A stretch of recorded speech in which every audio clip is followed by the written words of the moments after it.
Hey everybody, this is Rich at Embarrassment of Riches here with the December pickups and Happy New Year video for the vinyl community. Thanks for checking in. I got a short stack of records here that I picked up in December. It was a slow month. I think I'm going to include a couple of things that I picked up at the local Goodwill as well. So here we go.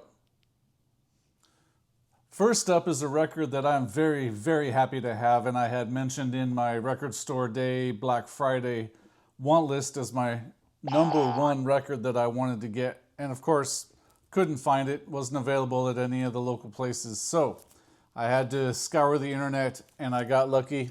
It's the Carl Stalling Project, Warner Brothers Cartoons Music, 1936 to 1958. I haven't busted this one open yet. I'm being a little precious with it. I think I might just want to display one copy and have another to play just because I'm that dude after all. But there are music cues and medleys and just songs from my all-time favorite Warner Brothers cartoons. And I am an absolute Warner Brothers cartoon fanatic, if you know me. So happy to have this one. I mean, yeah, this is the good stuff. And you can file this under exactly how many copies do you need of this record, Rich? And the answer is always one more when it's the 1987 classic from Echo and the Bunnymen's self-titled album. Perfect record top to bottom, their most accessible record easily in the catalog of this original lineup. The one that actually brought me to listening to them because I had heard of them before when I was in junior high and high school, and it just wasn't my kind of music. But then once you hear Lips Like Sugar, if you're a fan of music at all, I think you're going to be hooked. And this is the one that really set me going with them. 1987 was a tough year. This was the last album of this lineup and the last that we would hear from the Smiths with Strange Ways, Here We Come. Yeah, I think I've got 4 of these now. And if anybody out there has it, I'm looking for it. I would like to have the Japanese version of this. That's not that hard to find. I need to find the one that doesn't have Echo and the Bunnymen written at the top. It's just a plain cover of that beautiful Anton Corbin pick. Yeah, I would love to see this one with nothing there, and I think that would be happy to have that in my collection. I mean, it's got Bedbugs and Ballyhoo, The Game. All My Life is a beautiful song. I mean, shortly after this, Ian McCullough released Candleland, which is another one of my all-time favorite albums, and is a really good counterpart to this record. If you put them on back to back, probably doesn't make for the most uplifting evening of music, especially once you listen to the entirety of Candleland, which is a beautiful album, but a bit dark, not a whole lot of pop on there. This, I believe, was Echo and the Bunnymen's pop masterpiece. My opinion. Man, I haven't really had a chance to listen to any of these. We've had so much company over the holidays, and my wife's working more than ever at home, so there's not a lot of opportunities to drop the needle and sit down and relax with a record. So a lot of these are still in their original wrapping. They won't be for long, though. This one here was from the Interscope Vinyl Collective, a month late. There was a lot of delays. It's Across the Universe, a movie I'd never seen, but it's full of Beatles covers, and it's a triple LP. This bitch is heavy, man. I'm going to throw this at somebody if they try to break into the house. Yeah, it's something I'm going to give a shot. I mean, because I love Beatles songs, although I'm not the biggest fan of Beatles covers, I think most people should really leave them alone. I'm not going to name any names, but yeah. I mean, this could be good. I'm going to give it a shot. Continuing on with the Subscription Club records, this is Neon Indian with Psychic Chasms. And I can tell you honestly, I have zero fucking idea what this is or what it sounds like. I was too late to the swaps, and I literally would have 10 other records I would have switched for because I don't know this one. I will give it a listen. I think I'm probably going to do some reading first. Maybe listen to a couple things on YouTube. Could end up keeping it. Vinyl Me Please sometimes hits me with stuff that I'm not familiar with that I really end up enjoying. This could be one. I mean, you got to be open, right? Finishing off the subscription vinyl this month is from the Interscope Vinyl Collective, the December record, In My Mind, from Pharrell. Whole lot of guests on this one. The guests on this one include Slim Thug, Snoop Dogg, Jay-Z, and one of my favorite rappers, Pusha T. So although I'm not a huge fan of Pharrell when he gets on records, I mean, he makes good beats and produces well. This is a new one for me. Gonna give it a test. Could be good. Could be in the eBay shop in a couple weeks. Next up is one of my favorite classic reggae records. It's Catch a Fire from Bob Marley and the Wailers, with my favorite lineup that included Bunny and Peter before they took off and had their own classic solo careers.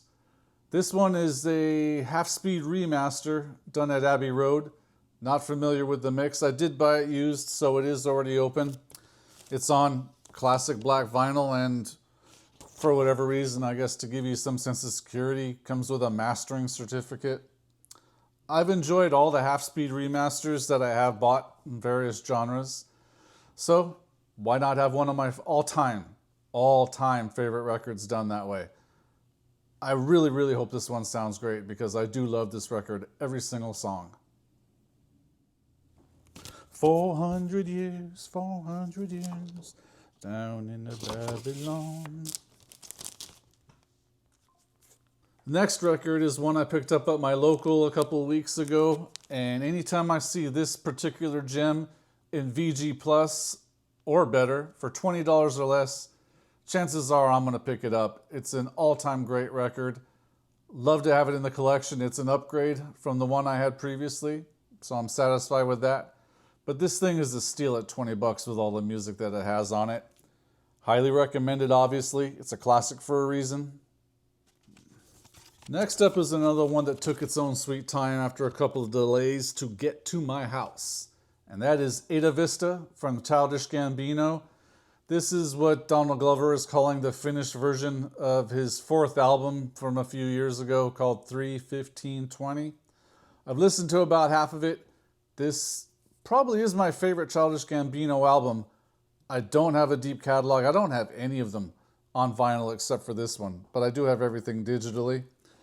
This is a beautiful, beautiful pressing, and it is kind of funny. I mean, it is all white, well, except for the fucking barcode sticker that they put on there. But there's embossing with the titles. Everything is in super, super light gray. You can't read a goddamn thing on this, but the music is pretty good. So, glad to have this one. This one right here, I didn't even know was out till about a year after it came out, apparently. But this is Schoolie D's latest one. It's got appearances from Ice-T and 2 songs with Chuck D. You can't beat that. I mean, I hate finding out late that these things were available. I end up having to pay a little bit more than it cost when it was released. But it is Schoolie D, so it's what you're going to do. And also, this is on some pretty fly looking yellow and red vinyl. And it comes with a little concert poster as well, I believe. Nothing really frameable, but I mean, nothing wrong with that. It's a little too small for me to frame, really. But yeah, I'm going to like this album, I can tell. Oh, I forgot with the subscription club stuff that the Third Man Records vault was delivered in December as well. And this one is pretty cool. I've mentioned before more than once that I am not a fan of the 7-inch format. I mean, it was how I learned to love records as a child, but sometimes you just take something for the novelty of it, and I might get to listening to this someday. But it's the Third Man Records Iggy and the Stooges Raw Power. I don't know how that's coming out, but there's silver foil and the classic picture of Iggy. I got a poster and a t-shirt with that. And it's a set of 45s comprising the entire album. I will get to this one someday. I mean, someday I'm going to have a music room where I have a chair right next to the turntable, and I'll just get a stack of 45s and play all these fucking things I've accumulated over the years. I probably got 57-inch singles and a couple of box sets from Third Man, because Jack White apparently loves this format. Now, there's something in the notes about this being spiritually the idea of what they wanted, of one song and then another, one song and then another, more so than one side of a record and then flip it over and have the other. Don't quote me on that, but I read that somewhere. And also it comes, because it's Third Man and they do dope shit, comes with this patch that's a replica, much smaller replica, of the one that you see on the back of Iggy's jacket from the record. I love this shit. I really do. Third Man always has the best extras. And, you know, I don't care what anybody says. I've loved the sound of every single thing I've got from them. So, yeah, I think people just like to shit on Jack White because he's got a lot of talent, makes a lot of money, makes great music, and people are going to hate. That's what they do. Punk asses. Regardless, I like this. It's worth my money. This one was a long-awaited record in that it had never been on vinyl. Wasn't long-awaited after I ordered it. I mean, I ordered this pig and it shows up, I think, like 5 days later.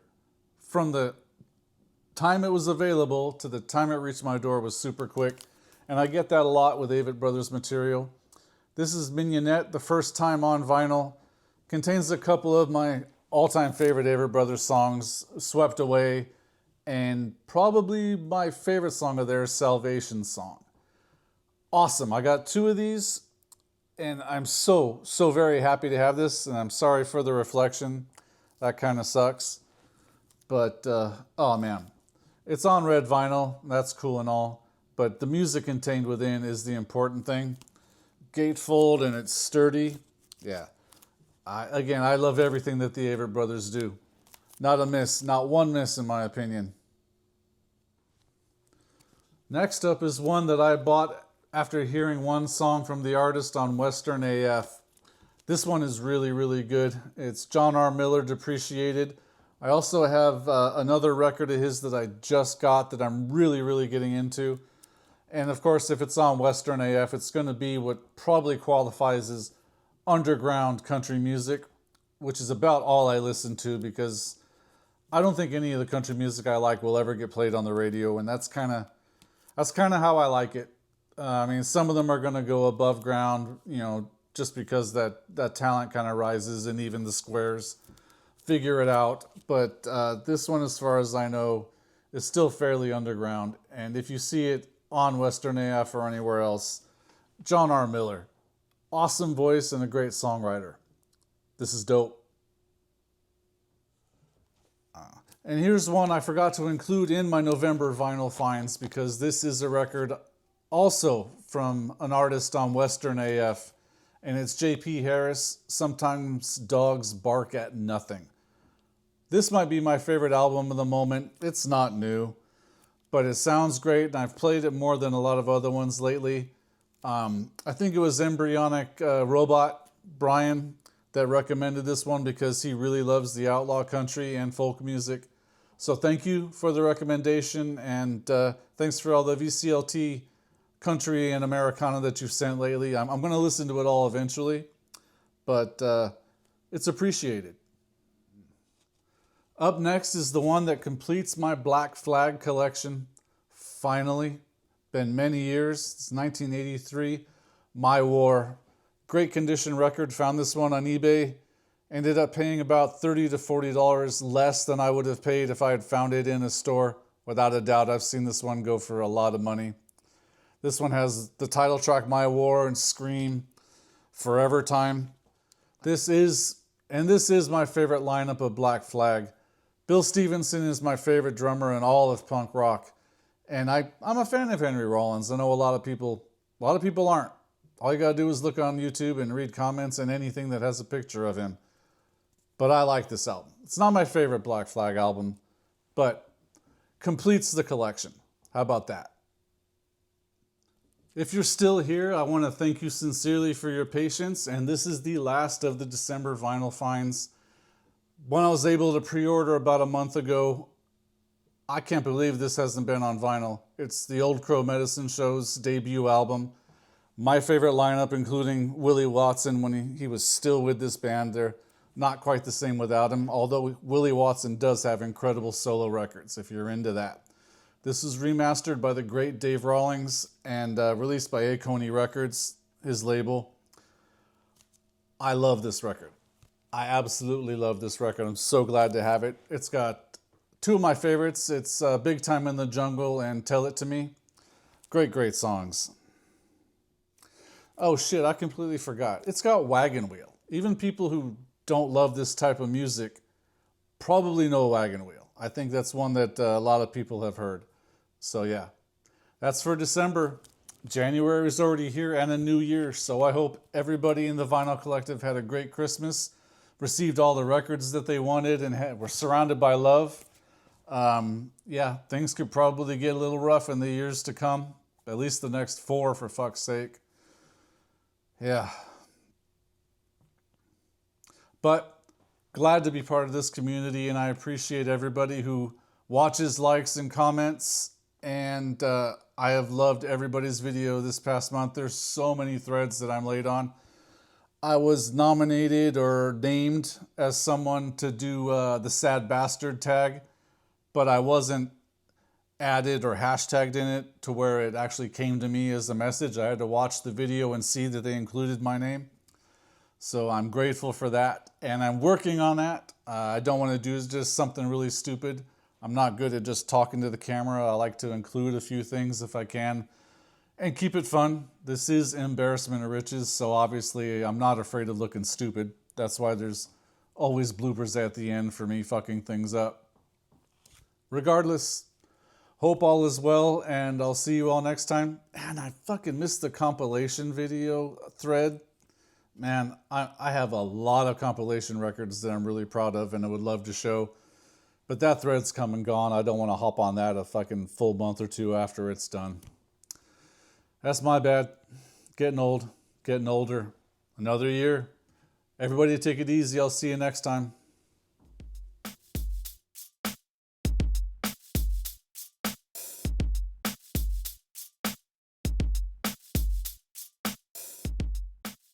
This can be filed under the Perfect Records. Such a strange one. Fuck, such a strange one. And one of my favorite rappers is, The classic lineup. Fucking, I love saying classic today, don't I?